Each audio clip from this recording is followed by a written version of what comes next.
le coronavirus est toujours présent. Des gens continuent d'être infectés, d'autres sont toujours au front pour nous soigner. Parce que nos proches, nos collègues et nos aînés continuent d'être à risque, nos efforts pour freiner la pandémie doivent continuer. On doit continuer de se laver les mains, de garder nos distances et de limiter nos déplacements. De plus, le port du masque est fortement recommandé dans les lieux publics. On continue de se protéger.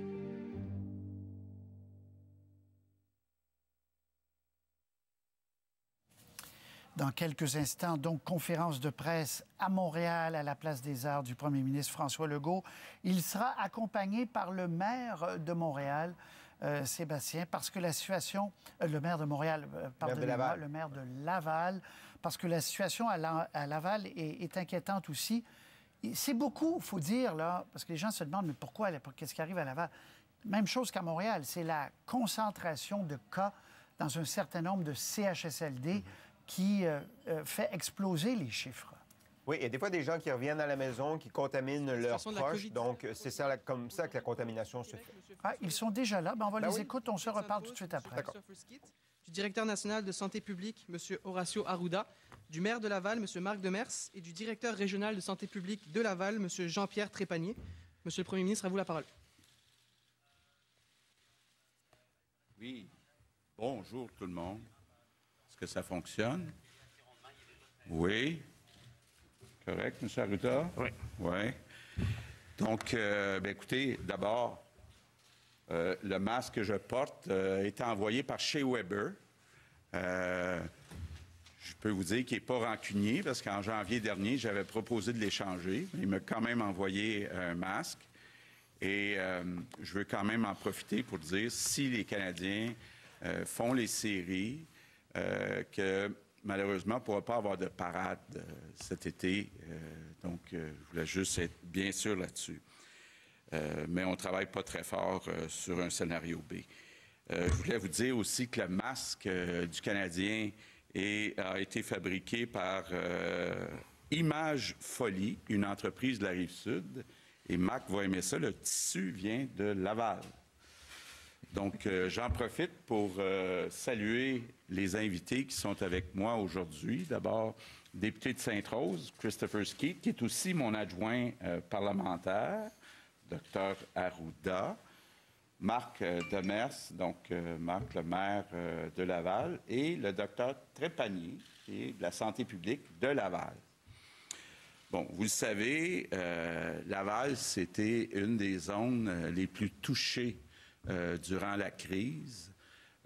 J'en profite pour remercier tous ceux qui ont contribué à essayer de minimiser les impacts négatifs. On le sait, entre autres à Laval, on manquait beaucoup d'employés dans beaucoup de résidences.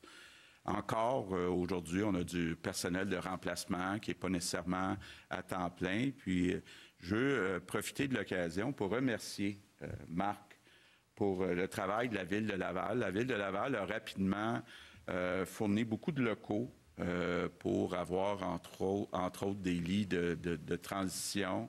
Il y a des employés de la Ville de Laval aussi qui ont fait beaucoup d'appels. Même Marc fait des appels encore, il me disait, à des personnes âgées, soit en résidence, soit qui vivent seules. Donc, une belle solidarité malgré une situation difficile à Laval.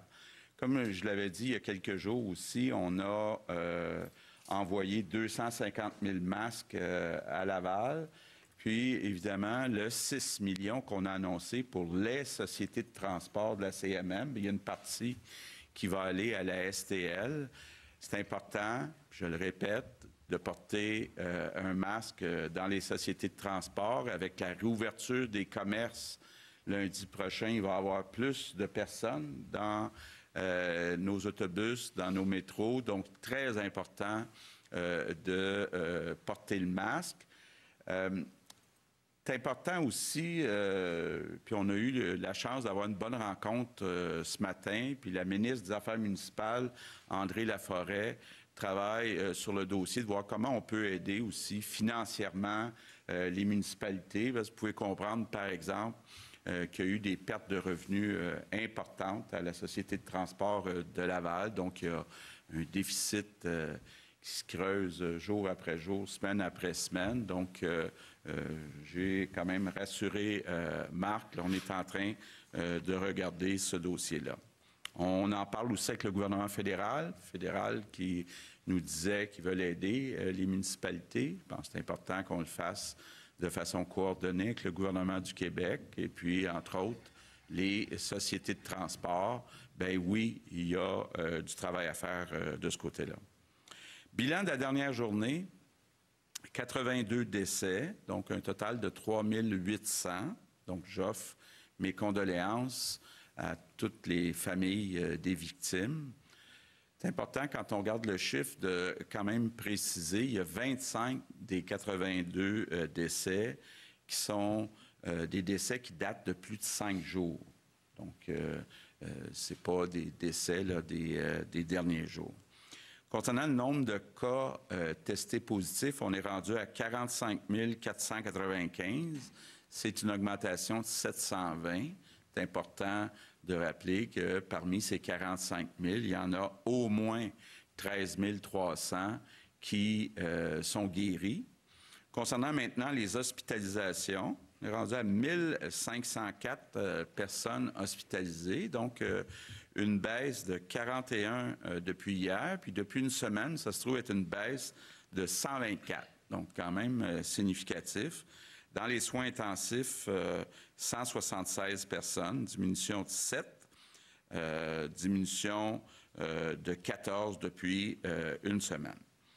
Donc, comme vous le voyez, le nombre de personnes dans les hôpitaux diminue tranquillement. C'est encourageant parce que, oui, on suit le nombre de cas, oui, on suit la transmission, mais comme vous le savez, le premier objectif qu'on a, c'est d'aplatir la fameuse courbe pour éviter de surcharger nos hôpitaux. Donc, de voir le nombre de lits occupés diminuer, c'est une bonne nouvelle. Bon, un sujet, je vais vous parler aujourd'hui, les camps de jour. Beaucoup de courriels, beaucoup de parents qui sont inquiets. Je suis très content de vous annoncer qu'on a le OK, donc le feu vert ou le go de la santé publique pour ouvrir le 22 juin tous les camps de jour. Donc, même date finalement qu'habituellement, 22 juin. Il y a des mesures qui sont proposées pour les camps de jour. Donc, on va avoir des groupes plus petits. Il va y avoir des consignes de distanciation.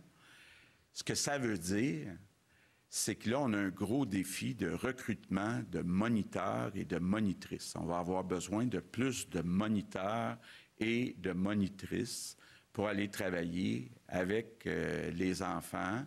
Donc, je fais appel à tous les ados, les jeunes adultes qui auraient le goût de vivre une belle expérience, travailler tout l'été avec des jeunes.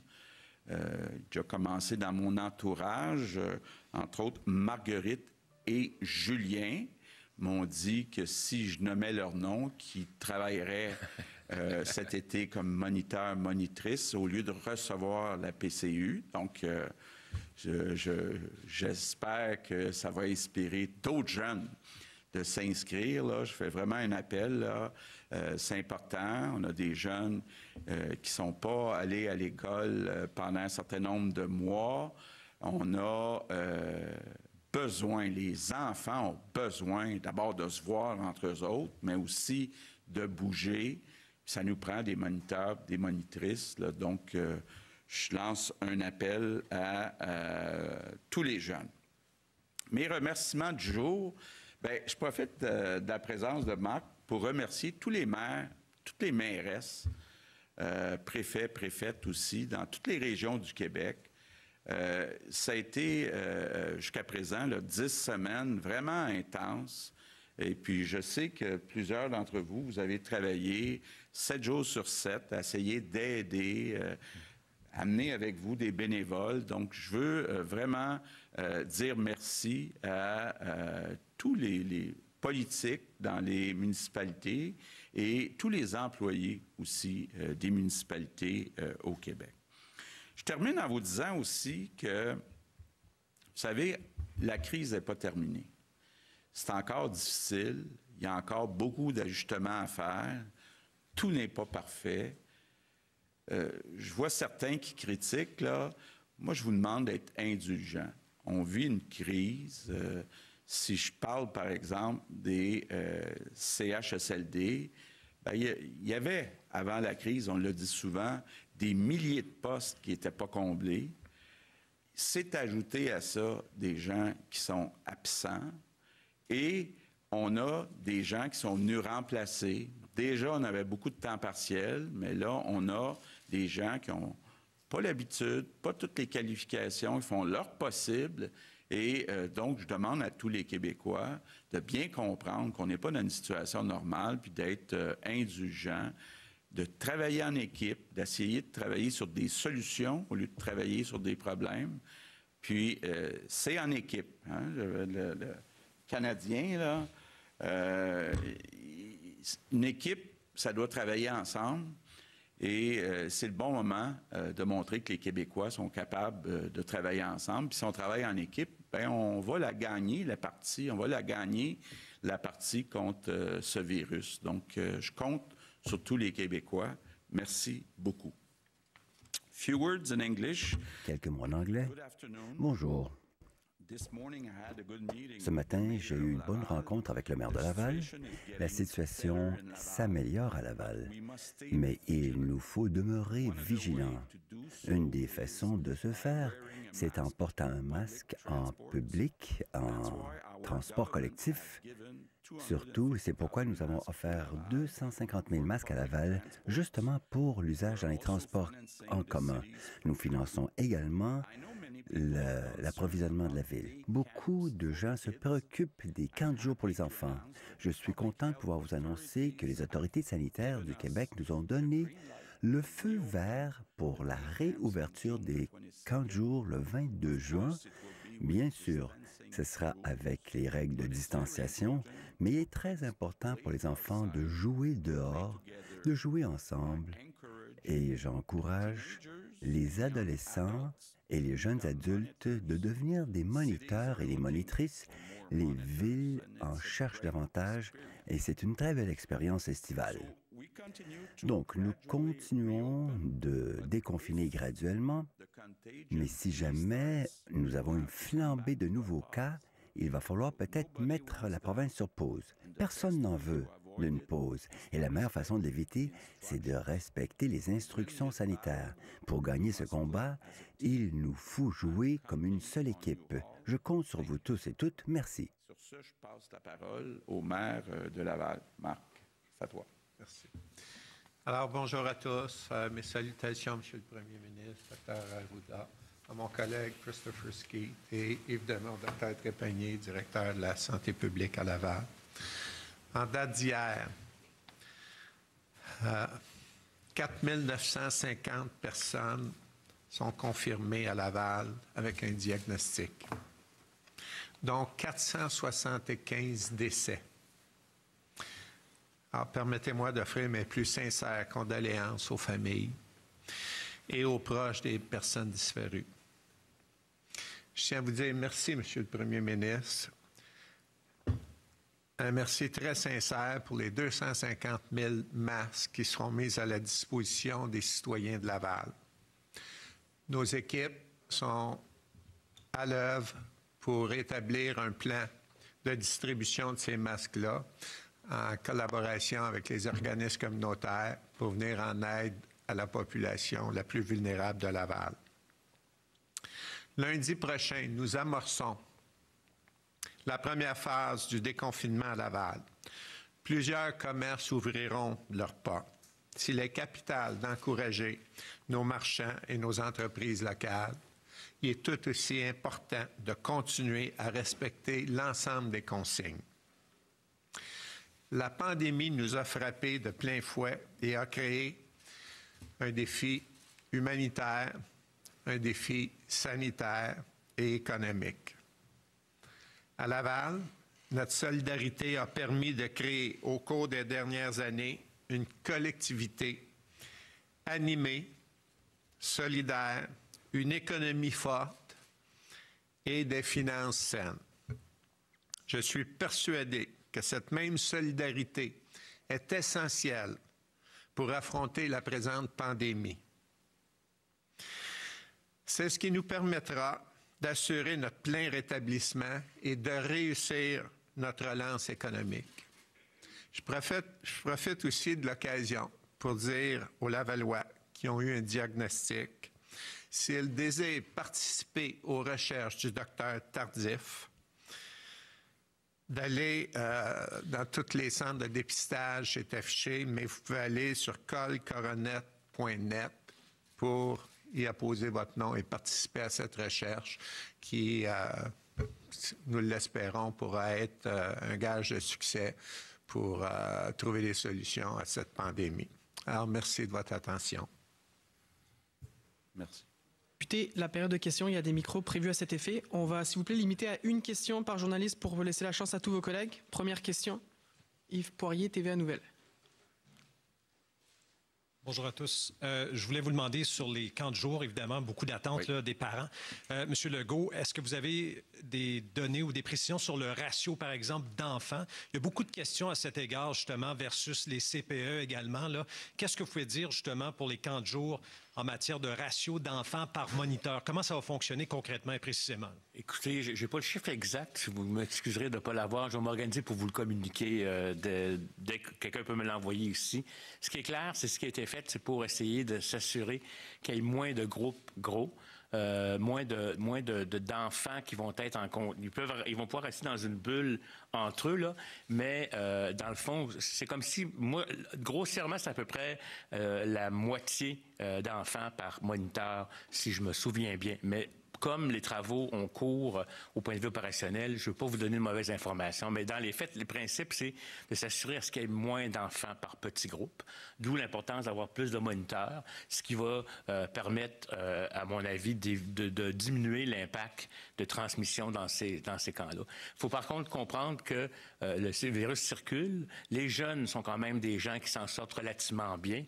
Fait que quelque part, ça ne veut pas dire parce qu'il va y avoir des cas dans un camp de jour que ça va être la catastrophe. Là. Je voudrais ça aussi que les gens comprennent que ça fait partie aussi de la reprise de la vie, mais on va surveiller, bien entendu, de très près des choses. Puis quand il y aura des cas, bien, il y aura des enquêtes, puis il y aura une prise en charge de ces groupes-là. Juste une question rapidement. Quand on pense camp de jour, on pense à piscine publique, parce que ces jeunes, il fait chaud, veulent aller à la piscine du secteur, du quartier.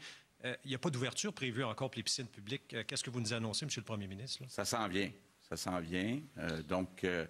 Écoutez, que ce soit les piscines, que ce soit toutes les activités qui n'ont pas encore été réouvertes, on est en train de préparer un calendrier là, qui devrait vous être annoncé dans les prochains jours, mais on y va graduellement. Notre intention, éventuellement, c'est d'ouvrir les piscines, mais on n'est pas encore rendu là. J'ai la réponse. Vous voyez que les gens suivent le point de presse. Le ratio maximum d'encadrement. 40 jours, les 3 à 4 ans, c'est 1 pour 4. Les 5 à 6 ans, 1 pour 5. Les 7 à 8 ans, 1 pour 7.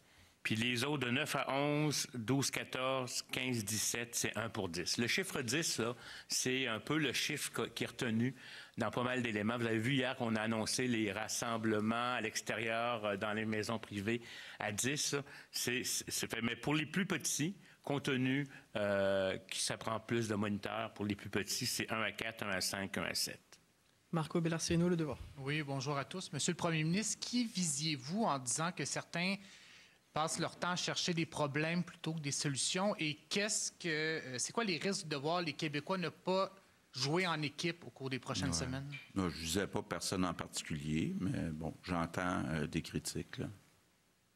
Puis, c'est quoi les risques que les Québécois ne jouent pas ensemble au cours des prochaines semaines? Bien, c'est important d'abord de suivre les consignes, donc être à 2 mètres, porter le masque, surtout dans les endroits publics où il y a beaucoup de monde, en particulier dans le transport en commun. c'est important de se protéger, mais aussi de protéger les autres. Donc, il y a un aspect qui est plus de responsabilité personnelle à l'égard des autres. Et puis, c'est important que ça soit suivi. Si ce n'est pas suivi, bien, on va être obligé d'arrêter les ouvertures qu'on annonce actuellement, que ce soit les piscines, qu'est-ce qu'on fera éventuellement avec les restaurants, qu'est-ce qu'on fait dans le tourisme. On n'a pas oublié personne, là, mais on y va graduellement. Si malheureusement, les gens ne respectent pas le 2 mètres, puis qu'il y a plus de gens contaminés, puis plus de gens éventuellement qui utilisent les services dans nos hôpitaux, bien, malheureusement, on va être obligé d'arrêter le déconfinement. Il y a des gens dans la région d'Oka qui craignent la propagation du virus, qui empêchent les gens d'aller visiter le parc national, qui font aussi des points de contrôle dans la communauté. Est-ce que vous tolérez cette situation-là? Bien, on discute. Je comprends là, que certaines nations, des représentants de nations autochtones, soient inquiètes de l'éventualité d'être infectés par des gens qui viendraient de l'extérieur dans le parc à Oka. Donc, c'est légitime. On essaie de discuter avec eux autres pour régler ça à l'amiable. On va passer à Annie Guillemette, le Cogeco. Bonjour. Monsieur Trudeau, ce matin, a parlé des camps de vacances, parce qu'il y a énormément d'enfants qui fréquentent des camps de jour, mais il y en a plein aussi qui vont au camp de vacances pendant que leurs parents sont au boulot. La problématique est très différente parce que les gens dorment là dans des dortoirs souvent assez peuplés. Merci. Qu'est-ce qu'on va faire du côté du Québec pour cet été-ci? Il y en a déjà qui ont annoncé des fermetures. Bon, on n'est pas là. C'est à peu près la même situation que dans les hôtels, là. Moi, j'aimerais ça, éventuellement, que les Québécois, qui probablement n'iront pas voyager dans d'autres pays, bien, en profitent pour visiter notre beau Québec et les belles régions du Québec. Mais ça suppose, encore une fois, d'y aller graduellement, de mettre des consignes dans les hôtels. C'est la même chose dans les camps de vacances quand les jeunes couchent sur place. Donc, on n'est pas rendu là, mais j'espère bientôt être rendu là. Est-ce que vous pensez que la saison va être donc amputée assurément? Ou... Bien, écoutez, ça dépend quand vous voyez le début de la saison. C'est sûr là, que ça ne sera pas au début juin. Donc, est-ce que ça sera fin juin? Est-ce que ça sera au mois de juillet? Ça va faire partie des discussions avec le Dr Arruda et les responsables de la santé publique. Monsieur le Premier ministre, si vous me permettez. Oui. J'aimerais ça que les gens comprennent qu'on déconfine. On donne des prescriptions claires sur les méthodes à prendre, c'est comme si vous comprendrez que les prochaines étapes vont être très dépendantes du succès de celles-ci. Donc, si vous voulez, je ne sais pas si vous comprenez, c'est comme si je vous donne un traitement d'antibiotiques ou un traitement pour le cancer de chimio, parce que je vais vous dire, je compare cette maladie-là à un cancer qui tue toute notre économie, puis c'est vraiment un virus effroyable. Je vous le dis, je trouve ça effroyable. Donc, si on fait ces relâchements-là et qu'on s'aperçoit que les gens, parce qu'ils n'ont pas respecté la prescription, on va être obligé de revenir au stade 0. C'est comme si le cancer, là, après avoir réussi à le contrôler un peu, là, on va lui redonner de la place. J'essaie de faire cette image-là pour que vous compreniez que vous êtes tous dans l'équipe, comme je disais, vous êtes tous partie prenante de ça, puis que les comportements de certains, puis que si la majorité du monde écoute, il y a toujours des exceptions dans la vie. Mais si la majorité du monde écoute les consignes, on va tous être gagnants. Mais si on se laisse aller, je vais vous le dire, ça va être dur. Ça va être dur, puis ça va être dur avant une deuxième vague, ça va être dur encore dans le courant de l'été. Fait que c'est très sérieux. Il ne faut pas paniquer. On est très content de voir que les gens sont soulagés par, je dirais, les annonces qu'on a faites pour les rassemblements sociaux, parce que la vie, on n'est pas des ordinateurs, on est des êtres humains avec des émotions et des sensations. On a relâché pour que les gens puissent maintenir la santé mentale. L'opération à l'extérieur de Montréal se porte bien actuellement. Dans la région métropolitaine, elle est fragile. Mais partout, il faut écouter les consignes. Parce que nous, on peut le dire, puis vous pouvez agir. Et puis, nous, on applique aussi ce qu'on dit aux gens. Je tiens à le mentionner parce que c'est très important le moment qu'on est en train de vivre.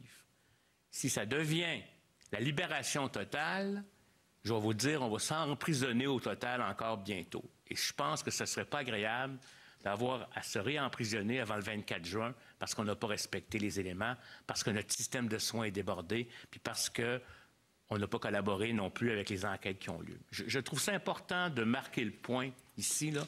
On le répète, mais c'est très sérieux. Le directeur national qui s'occupe de la population vous supplie d'appliquer les consignes parce que ce succès-là, il dépend de votre contact social, de votre distanciation physique. Portez le masque, pratiquez l'hygiène respiratoire, mais surtout, faites pas des choses clandestines qu'on va tous regretter. Prochaine question.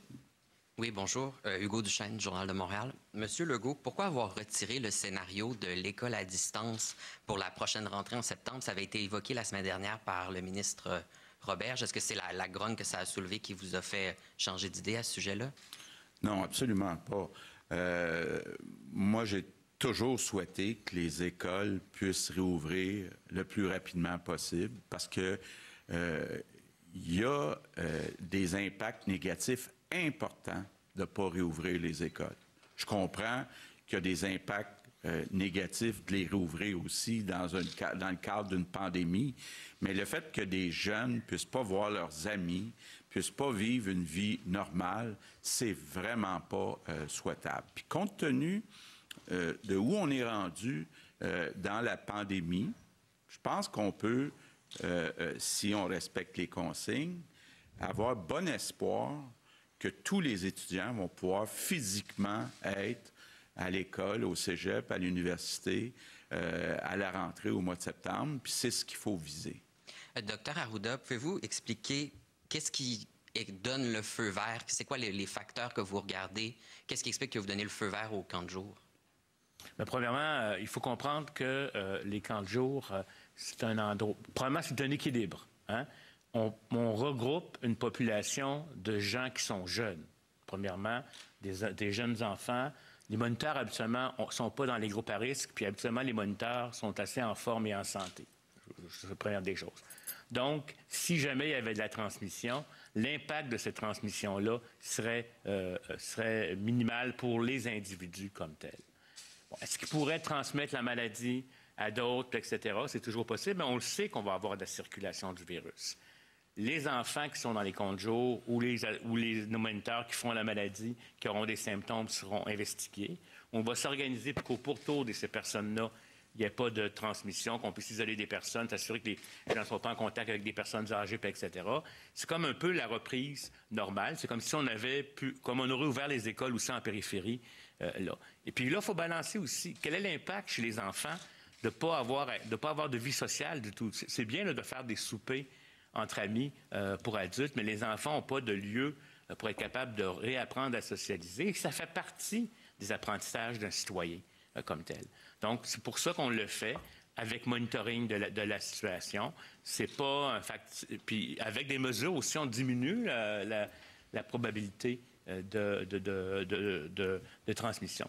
Il y a certains camps de jour, il y a certains camps, pas de jour, mais de camps spécialisés, par exemple, pour des clientèles spécialisées qui pourront réouvrir probablement. Pour ce qui est des camps d'été comme tels, c'est en discussion, en réflexion actuellement, là, mais il y a des camps, par contre, pour des populations à très haut risque de perte d'autonomie ou sociale. Fait que c'est toujours un équilibre, parce que vous le savez, là, on ne pourra pas rester enfermé ad vitam aeternam. Les gens vont s'enfuir, etc. Ils vont le faire de façon clandestine. Fait qu'on fait l'équilibre entre ça. Fait que c'est une analyse, je vous dirais, épidémiologique, en fonction des facteurs de risque. C'est discuté avec énormément d'experts qui ont toutes sortes de points de vue. Mais c'est ici maintenant que c'est plus difficile parce que, je vais vous dire, fermer, c'est simple, on ferme.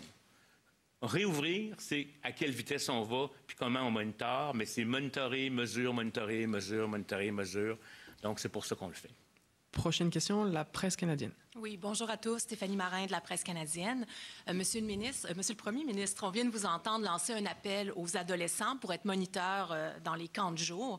Sauf que hier, votre ministre de l'Éducation, Monsieur Roberge, n'a pas exclu la possibilité d'avoir des cours cet été pour les adolescents du niveau secondaire pour les préparer à la prochaine rentrée scolaire. C'est pas un peu contradictoire parce qu'ils peuvent pas tout faire, les ados, cet été? Oui. Bien, écoutez, d'abord, ce que Jean-François a dit, c'était un scénario.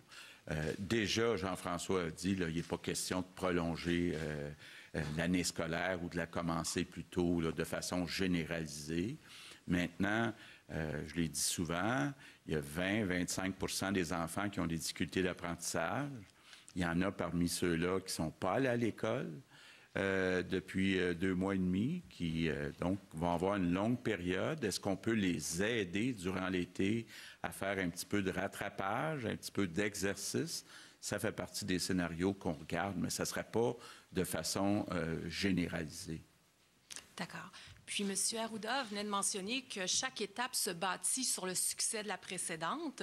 Aujourd'hui, on parle de donner le feu vert au camp de jour, mais est-ce que ça s'est bien passé depuis 10 jours dans les écoles primaires qui ont été ouvertes à l'extérieur de la région métropolitaine de Montréal? Est-ce qu'il y a eu des éclosions de COVID-19 dans les écoles primaires? Avez-vous des cas qui vous ont été rapportés? Écoutez, moi, on ne m'a pas rapporté de situation problématique. Il y a eu des cas, il y en a probablement, comme il y en a eu dans des garderies, dans des écoles. Mais la situation, elle n'est pas problématique ici. Puis on va se souvenir aussi, ce qui est très important, des cas chez des enfants.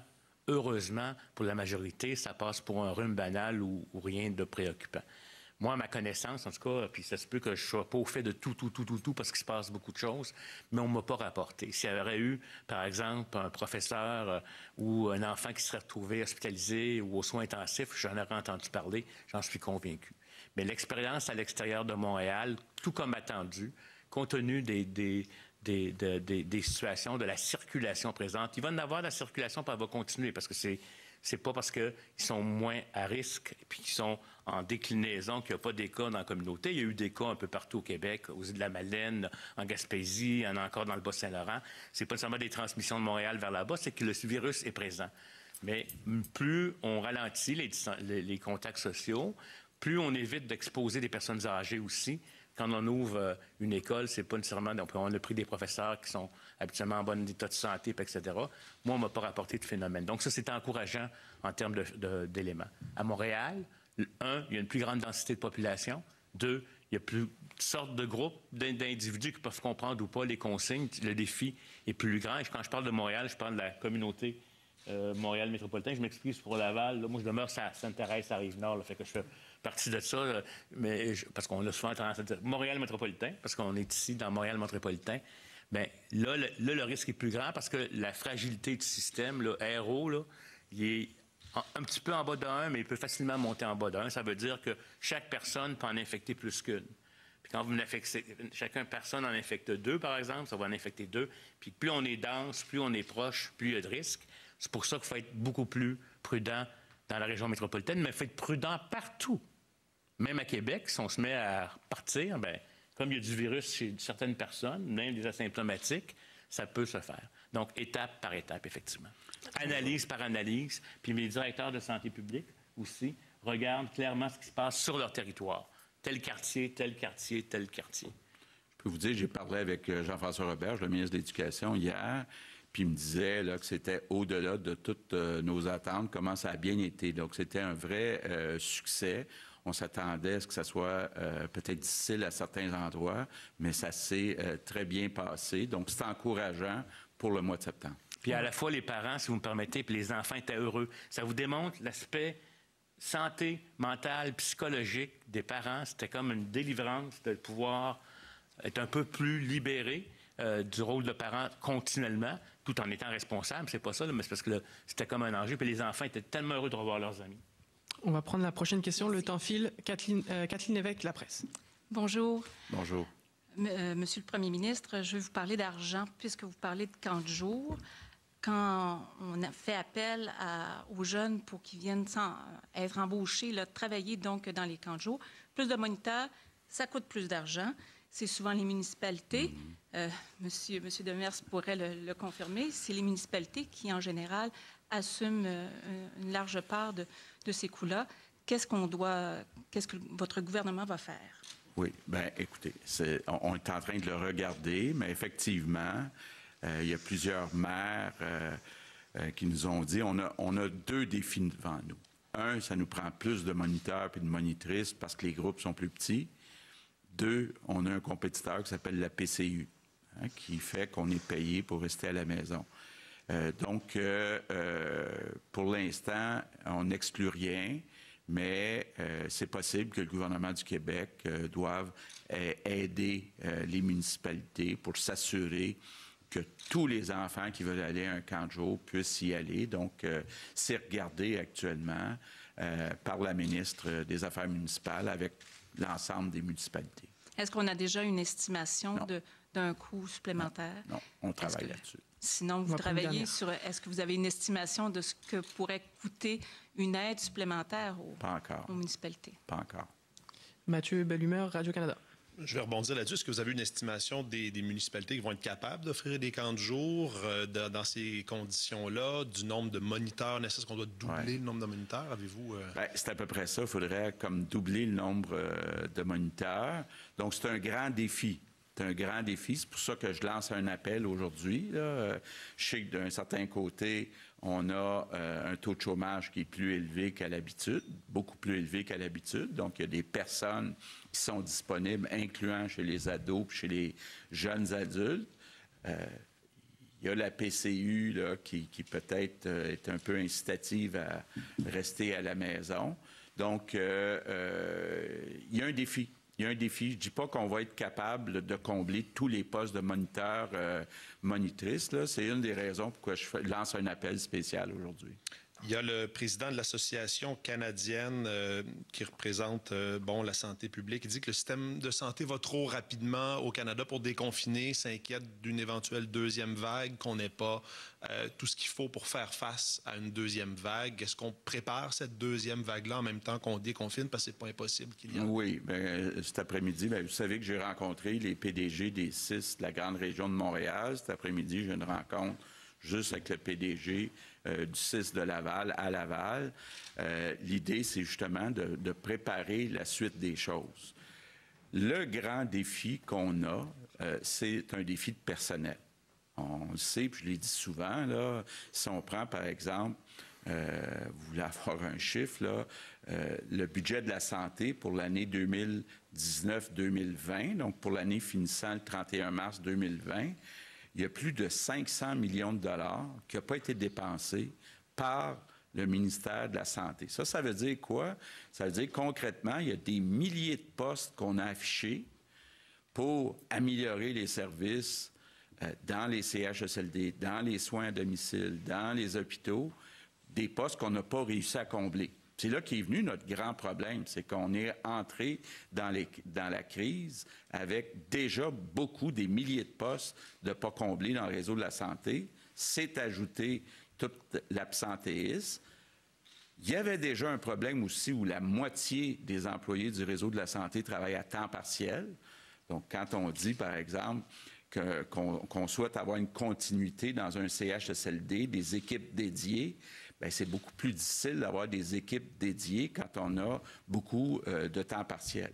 Donc, le défi qu'on a pour se préparer à une deuxième vague, c'est de rapidement augmenter d'abord les incitatifs financiers, les salaires qu'on paye à certains groupes d'employés, et de faire du recrutement et de préparer à essayer d'avoir le plus de personnel possible. Puis honnêtement, on n'a pas encore relevé ce défi-là. On a actuellement 10 000 employés qui viennent de « Je contribue », là, donc des gens qui sont nouveaux, pas nécessairement qualifiés. On a encore 1000 soldats. Donc, on a tout un défi pour la deuxième vague. Puis je dirais, en plus de ça, on a des employés qui sont fatigués. Puis je les comprends, là. Puis en passant, d'ailleurs, la grande majorité, là, ils vont avoir le droit à leurs vacances.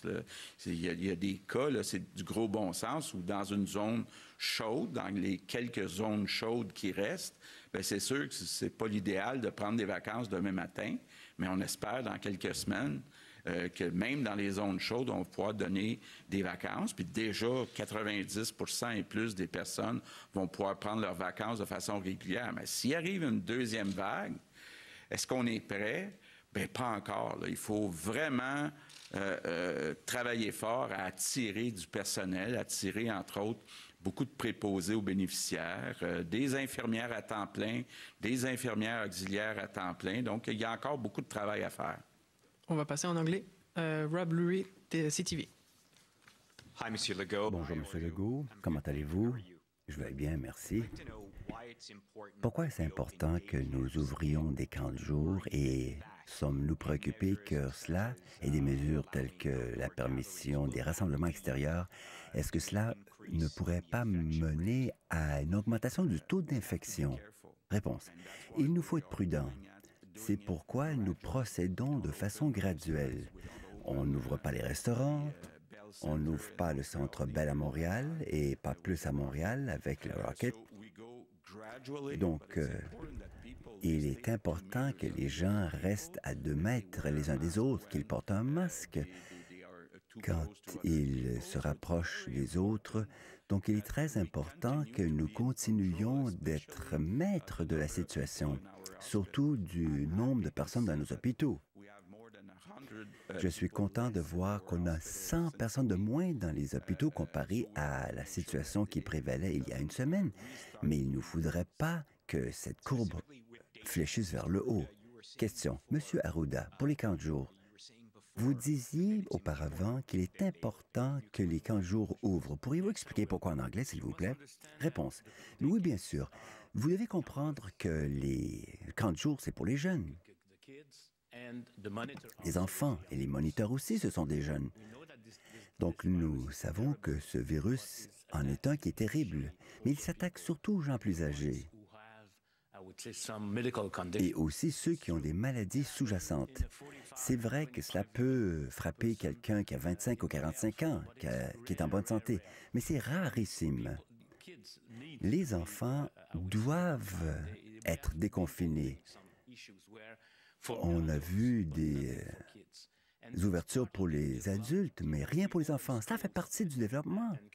Nous ouvrons des écoles, nous ouvrons des maternelles à l'extérieur du Québec, et chacun est heureux, chacun est content. La dépression est à la baisse. Ça fait partie de la vie. Et aussi, ce que nous avons annoncé hier, les 2 foyers qui partagent un repas avec 10 personnes en respectant les 2 mètres entre les 2 familles, c'est déjà quelque chose qui se passe.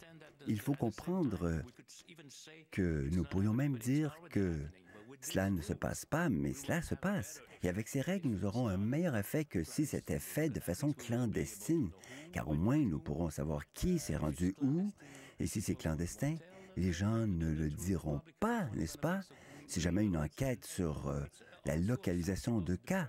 Donc, il y a aussi le problème de la dépression, de l'humeur, car il n'est pas vrai qu'on peut confiner quelqu'un, confiner une société pour des mois sans impact. Et parfois, ces impacts peuvent être plus élevés que les risques de la maladie due à la COVID.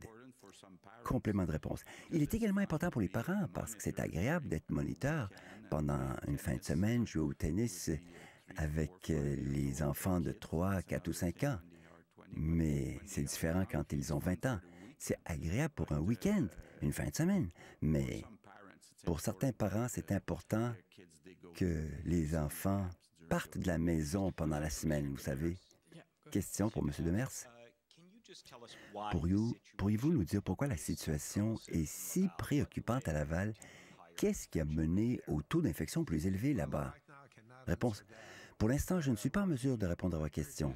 Mais dans mon ancien emploi, ce que j'ai appris, c'est que nos objectifs devraient être de nous assurer que nous ayons moins de victimes, le moins de victimes possible, et nous assurer aussi que nous aidons chacune qui est en difficulté.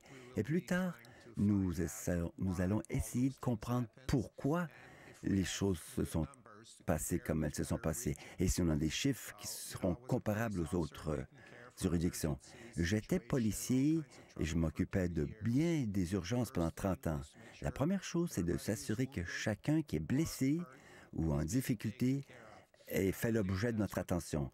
Et je pense que c'est l'objectif qui nous occupe maintenant. Et plus tard, je pense que le gouvernement devra s'occuper de l'analyse approfondie de ce qui est arrivé. Moi, je peux vous dire que Laval est près d'un aéroport. Laval a beaucoup de gens qui se déplacent à l'étranger. car nous avons beaucoup de gens à Laval qui arrivent d'un grand nombre de pays. Je pourrais vous dire que l'espérance de vie est de 3 à 4 ans de plus qu'aux États-Unis. Et donc, les gens plus âgés sont plus vulnérables à la COVID. Beaucoup de facteurs peuvent concourir, mais on a besoin d'une analyse scientifique pour arriver à des conclusions solides. Et je crois que ce n'est pas le moment approprié. Prochaine question. Les camps de jour. Quelles sont les mesures à adopter par les enfants et les moniteurs? Devront-ils porter des masques? Quelles sont les mesures selon vous? Et que fera la province si ces mesures ne peuvent pas être respectées? Parce que les jeunes ne les respectent pas tout simplement ou c'est un manque de personnel pour respecter le ratio? Réponse. Je pense que nous ferons de notre mieux pour que les ratios soient respectés. Et je pourrais vous dire qu'il y a même des gens qui disent que si les enfants sont affectés, comme ils ne sont pas vraiment à risque, cela pourrait être une bonne chose. On n'est pas dans ce scénario-là. On voudrait abaisser le taux d'infection. On ne peut pas garantir 0 cas. Les enfants pourraient être infectés à la maison. Ça va être très difficile de le dire, mais moi, je dirais que ça sera des bulles, n'est-ce pas, qu'ils ne se mélangeront pas avec d'autres bulles. Ils devront jouer entre eux. Il va falloir trouver une façon de limiter les contacts entre les enfants. Il y aura plus de distance, des jeux où la distance est peut-être plus normale. On ne demandera pas aux enfants de porter le masque, quand même. Je pense que c'est comme un environnement familial, des petites familles, des petites grappes familiales pour minimiser le risque. Il y aura de l'hygiène des mains, bien sûr, ça sera très important, mais je pourrais vous dire que si quelqu'un pense qu'il y aura 0 cas dans tous les 15 jours, je crois que c'est impossible comme objectif. En même temps, l'impact des cas va être bien faible. Et si nous pouvons adopter ce modèle pour les écoles, ce serait intéressant. Pour les 4 jours, nous savons où ils sont, pourquoi ils sont là, ils sont ensemble. Nous savons que c'est une bonne façon de transmettre les infections. Quand il y a une maladie contagieuse ou si vous avez des poux dans les cheveux, il y a souvent des épidémies dans les écoles. D'aucuns disent c'est bien, ils peuvent tomber malades, il reste 2 semaines et ils ne reviennent pas. Mais nous ne sommes pas rendus là. Il va falloir en discuter. Par conséquent, je pense que les parents peuvent envoyer leurs enfants, surtout s'ils ne sont pas malades déjà et si leur système immunitaire est solide. Si votre enfant est malade, c'est pas la même chose, mais s'il est de bonne santé, je pense que les mesures que nous allons prendre vont équilibrer les risques de façon appropriée. Question pour le Dr Trépanier. Nous avons entendu que les travailleurs de la santé vont de zones rouges à des zones vertes, surtout le soir, dans des salles de natalité et des zones où les mères récupèrent après l'accouchement. Que dites-vous face à cela? Est-ce que les employés sont demandés par leurs supérieurs hiérarchiques de se comporter ainsi? Réponse. Ce n'est pas la meilleure chose, mais je dois dire que ce n'est pas la responsabilité de la santé publique de prodiguer des conseils précis aux différents secteurs de la santé. Il y a des différences, par exemple, entre un hôpital et les soins de longue durée. Et il faut en tenir compte. Mais ce n'est pas un conseil de la santé publique qui est pertinente ici. Question. Monsieur Legault, il y a quelques jours, votre gouvernement a dit que malgré le taux des décès à Laval, l'éclosion est maîtrisée. Et les CHSLD ont vu 1 sur 7 comme taux de décès. Comment voyez-vous cela et vous le qualifiez de situation maîtrisée? Comment est-ce possible? Réponse. Écoutez, il y a le nombre de cas, deuxièmement, le nombre de personnes hospitalisées et troisième, le nombre de décès. Par conséquent, maintenant, ces chiffres-là sont à la baisse. Pas assez rapidement, mais assez pour dire que nous ouvrons graduellement et nous allons permettre aux gens un retour à une vie un peu plus normale. Docteur Arruda, vous avez dit que les piscines vont graduellement rouvrir. À quel point ce serait dangereux selon vous? Réponse. Tout ce que nous allons faire sera différent. D'accord? Chaque endroit aura des mesures d'hygiène. Chaque fois qu'on peut avoir la distance, on voudra l'avoir. Quand on peut réduire le nombre de personnes dans un seul endroit, eh bien, ce sera aussi une décision qu'on va prendre. L'accès aux piscines ne sera pas comme avant, avec un tas de gens dans l'eau en même temps. Ce serait une meilleure façon de se servir de la piscine. Avec une limite de temps, vous ne pouvez pas rester 6 heures, parce que si vous restez 6 heures, quelqu'un d'autre ne pourra pas aller dans l'eau. Donc, nous sommes en train d'analyser cela et nous travaillons avec les gens qui comprennent. Il y aura des problèmes pour les douches, par exemple. Tout cela sera analysé, on va s'adapter, on va voir où on peut adopter des changements pour abaisser le risque. Le risque ne pourra jamais être éliminé. C'est pas que, en allant à la piscine, vous êtes garanti d'attraper le virus, mais ce n'est pas zéro non plus comme risque. Donc, tout dépend de la taille de la piscine. On va calculer la densité de personnes qui peuvent être dans la piscine en même temps pour respecter le 2 mètres, par exemple. Et aussi pour offrir l'accès à plus de gens, les plages horaires seront élargies, mais le séjour par personne sera un peu raccourci également. Voyez-vous, alors il y a un tas de facteurs sur lesquels on travaille. Nous travaillons avec des experts et des gens du terrain. Prochaine question. Bonjour. J'ai 2 questions de la communauté chinoise. Premièrement, les tests et les masques. Après avoir augmenté la capacité de dépistage, les données montrent que le nombre d'infections était plus bas. Nous avons entendu de différents médias que certains pays, tels que l'Angleterre, l'Espagne, avaient un taux élevé de dépistage qui donnait des faux résultats. Donc, le dépistage chez les enfants peut dénaturer les données et peut influencer les politiques sanitaires autour de la pandémie. Dr Arruda, Monsieur Legault, pourriez-vous expliquer un peu davantage sur l'information quant au dépistage? Est-ce que vous parlez du dépistage chez les enfants? Notre stratégie, savez-vous, elle n'est pas fondée sur le dépistage chez les enfants, à moins qu'il y ait des éclosions ou des situations particulières avec un grand nombre de cas. Donc, on pourra faire du dépistage chez les enfants.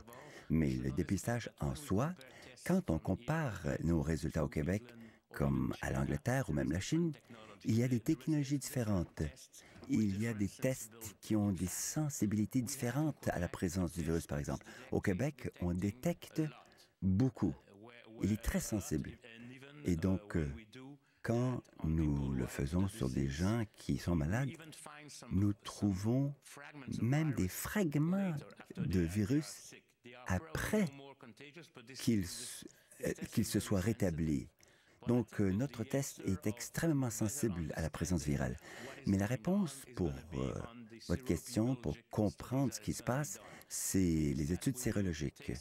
Donc, nous allons prendre un échantillon de sang de différentes populations et analyser s'il y a la présence d'anticorps contre le virus. Donc, est-ce que ce sont des anticorps récents ou des anticorps qui sont là depuis quelque temps?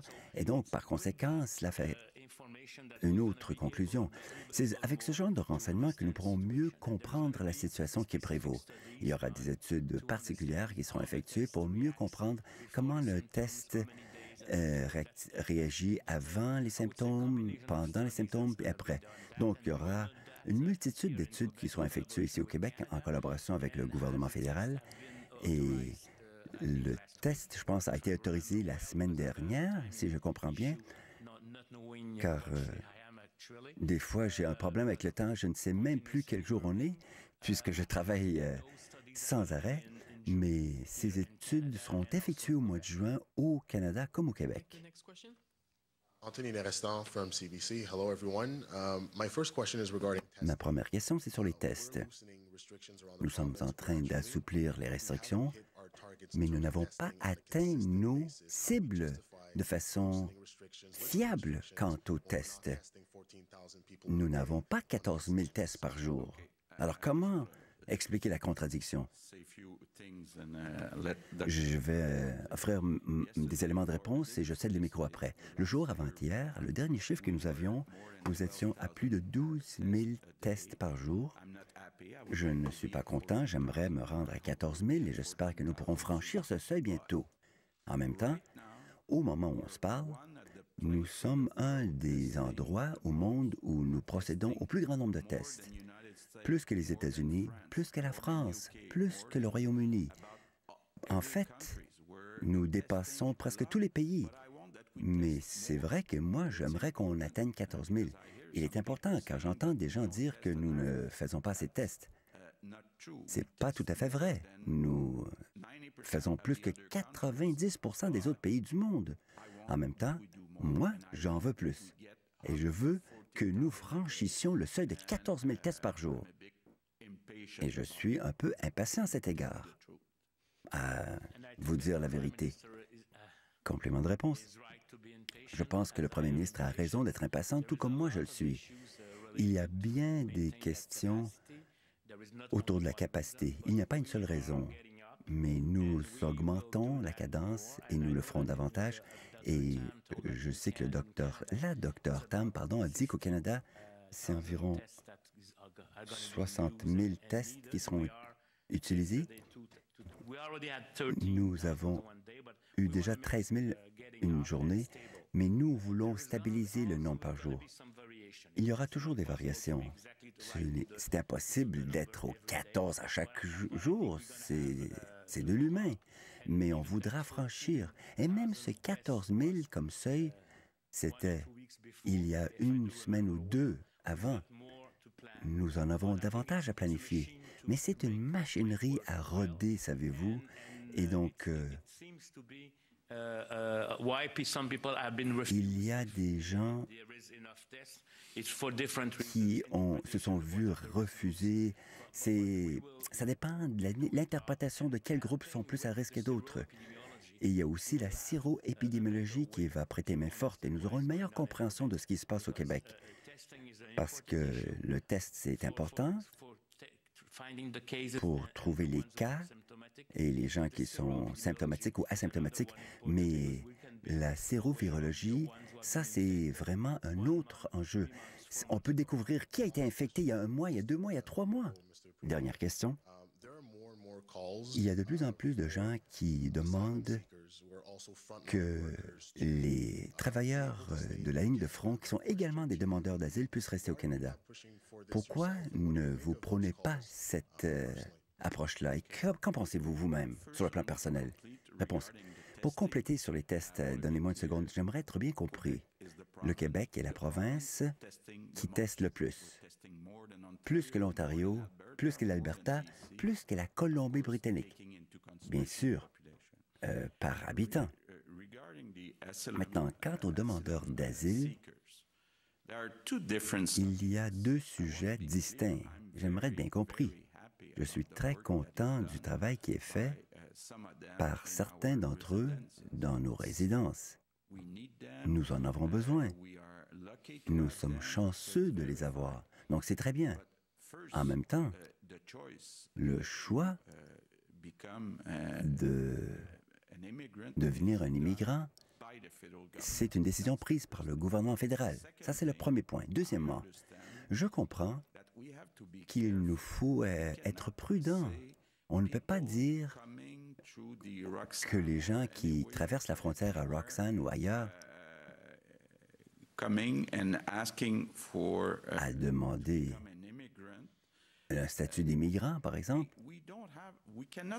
on ne peut pas ouvrir la porte ainsi de dire si vous venez de façon illégale, si vous trouvez un emploi, ça va, on va vous accepter comme immigrant. Ce n'est pas ainsi que cela fonctionne. Il y a des règles à suivre. Il y a des règles à suivre pour les gens qui veulent devenir des immigrants en bonne et due forme. Et il y a des règles pour les gens qui régissent les demandeurs d'asile. Quant à leurs droits dans le pays d'où ils arrivent. Donc, on n'a pas à mélanger tous ces dossiers, ces deux dossiers bien distincts. Alors, je pense qu'il est important de respecter les règles. Toute dernière question.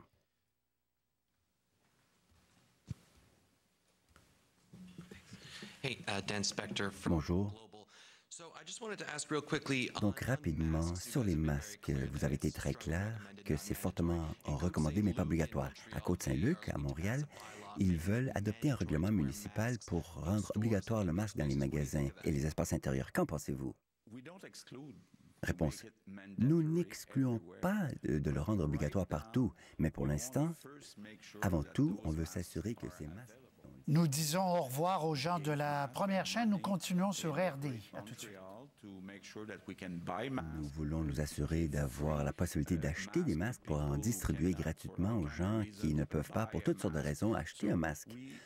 Donc, avant tout, il nous faut avoir les masques en bonne disponibilité. Deuxièmement, jusqu'ici, nous avons été chanceux de voir que les Québécois et les Québécoises respectent les règles, même si le masque n'est pas obligatoire. Car quand vous rendez quelque chose d'obligatoire, cela veut dire que vous devez avoir de la police qui vérifie, qui donne des sanctions, des contraventions. Combien allons-nous? C'est tellement plus facile si les Québécois et les Québécoises acceptent de suivre les recommandations. Sinon, nous n'excluons pas la possibilité de le rendre obligatoire. Rapidement, sur les camps. Un directeur de camp a dit qu'avec le changement en ratio, il va falloir qu'il loue beaucoup plus d'espace et ça va être beaucoup plus cher pour l'administration du camp. Est-ce que vous avez l'intention d'offrir une aide financière avec ces coûts supplémentaires? Réponse. Nous examinons le dossier. C'est que nous savons que ça va être plus cher. Premièrement, les groupes par moniteur vont être réduits, n'est-ce pas? Donc, le ratio sera différent. Cela se traduit par un plus grand nombre de moniteurs. Et deuxièmement, nous avons cette compétition, en guillemets, contre la prestation d'urgence du Canada. CERB? CERB, CERB? CERB, anyway. Donc, le 2 000 $ par mois ou le 1 250 qui est offert aux étudiants par M. Trudeau, bien sûr, il nous faut être en concurrence avec ce montant d'argent pour convaincre les gens de 14, 15, 16, 17, 20 ans pour travailler comme moniteur. Tout probablement, il va falloir investir davantage d'argent pour s'assurer que les camps de jour puissent être disponibles pour tous les enfants. Et je pense personnellement qu'il soit très important que ces camps existent. Important pour l'activité physique, pour la socialisation, l'interaction entre pairs pour les jeunes. Je pense que c'est important que nous les ayons et nous sommes ouverts à en financer une partie.